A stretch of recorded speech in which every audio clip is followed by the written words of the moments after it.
మన దేశంలో ఏ వస్తువుకైనా లోటు ఉంటదేమో గానీ లిక్కర్‌కి మాత్రం లోటు ఉండదు. యూరియా బస్తాల కోసం రైతులు రోడ్డెక్కి నానా తంటాలు పడుతుంటే వాళ్ళని మక్కెలెరగొడుతుర్రు పోలీసులు. ఇంకో దిక్కు అదే మద్యం షాపులకైతే వాళ్ళే దగ్గర కూర్చోబెట్టి జనాలకు పంచుతున్నారు. చూడండి రెండిట్లలో తేడా. యూరియా అనేది రైతులకి అవసరం.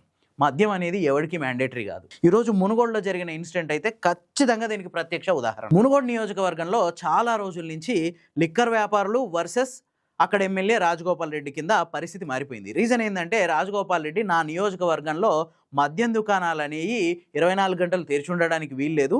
మధ్యాహ్నం 1 గంట నుంచి సాయంత్రం 6 గంటల వరకు, లేదంటే సాయంత్రం 4 గంటల నుంచి రాత్రి 9 గంటల వరకు మాత్రమే తెరుచుకోవాలి. ప్రజల శాంతి భద్రతల కోసం, ప్రజల ఆరోగ్య సంరక్షణ కోసం సామాజిక బాధ్యతతో నేను నిర్ణయం తీసుకుంటున్నా, అందరూ సహకరించాలి అని చెప్పి కోరిండు. కానీ కోట్లాది రూపాయలు పెట్టి పాటలు పాడి లాటరీలో టికెట్లు దక్కించుకొని మళ్ళీ కోట్లాది రూపాయలు అక్కడ పెట్టుబడులు పెట్టిన మద్యం వ్యాపారులు దీనికి యాక్సెప్ట్ చేస్తారా? చెయ్యరు కదా. అందుకే చాలా రోజుల నుంచి వాళ్ళకి ఈయనకి మధ్య ఒక కోల్డ్ వార్ జరుగుతుంది. కానీ రాజగోపాల్ రెడ్డి అనుచరులు ఏం చేస్తున్నారంటే మొత్తం మునుగోడు నియోజకవర్గ వ్యాప్తంగా ఏ షాపును కూడా మధ్యాహ్నం 1 గంట దాకా తీయకుండా చూస్తున్నారు. కానీ ఎక్సైజ్ శాఖ నిబంధనల ప్రకారం లిక్కర్ షాపుల్ని పొద్దున 10 గంటల నుంచి రాత్రి 10 గంటల వరకు 12 గంటల పాటు ఓపెన్ చేసుకొని పెట్టుకోవచ్చు. కానీ ఇప్పుడు రాజగోపాల్ రెడ్డి పెట్టిన నిబంధనల వల్ల డేలో సగం టైం మాత్రమే అమ్ముకోవాల్సి వస్తుంది. సో లాభాలు పడిపోతున్నాయి. ఈ నేపథ్యంలోనే వాళ్ళంతా వెళ్ళి ఎక్సైజ్ ఆఫీసర్లని అట్లాగే ఎన్ఫోర్స్మెంట్ ఆఫీసర్లను ఆశ్రయించారు.